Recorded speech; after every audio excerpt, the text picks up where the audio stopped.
arthritis.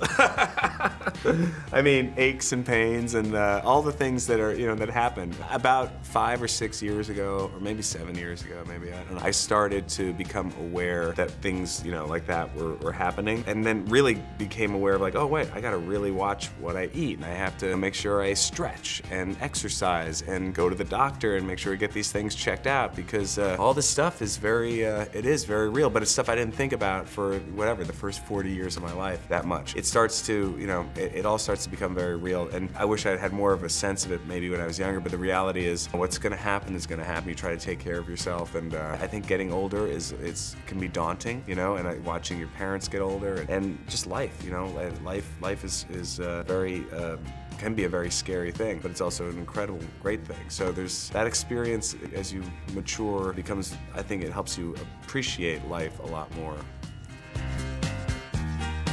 Having an incredible career, and he's a really talented guy, incredibly nice, open, generous person, who genuinely open person, who is not jaded in any way, and has a very special talent, I think, because he's a very organic actor, and he's very unique in that he can't really do something that feels false, because it's all coming out of some place. And he's trained too, and he's worked at it over the years, and it's an interesting background. He's in the military. In my experience, I grew up around show business and knew what I wanted to do from when I was 10 years old. I think he's kind of, figured it out, and he has this amazing capacity to just to be very real and interesting at the same time. I don't think he ever really does the same thing twice. But the most interesting thing I think about him is that with all that talent, he really has a lot of humility and genuinely is just a nice guy.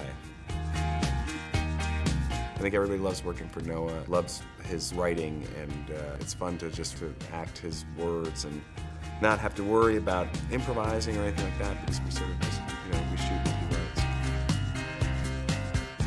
Well, I don't know if it's alarming. It's just different. It's definitely different. And I don't know if it's you can make it sort of an overarching generalization about it. I think there's certain people, like the characters in the movie. My character has a certain point of view on it that's maybe a little more alarmed. I think, in a way, I do feel like sort of amazed at how confident and comfortable a lot of the young people are today.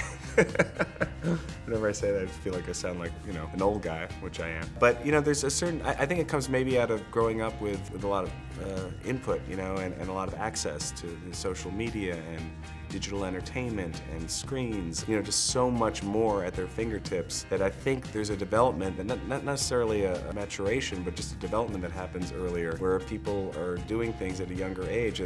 I think about when I was that age, if I had all this Facebook and Twitter and all these different ways that you sort of have to define yourself and put out a profile of yourself to the world, I can't imagine as an awkward teenager what I would have done with that, or how I would have botched that, or the pressure of that, really. It's a pressure, I think, to say, okay, what represents me at a time when you're trying to figure it out. So that's what I find a little bit maybe kind of concerning, is that you have to sort of create this public persona for yourself, or choose not to, and that's making another choice, saying I'm not going to engage, which then would have its own repercussions in, for kids today, because everybody's doing it.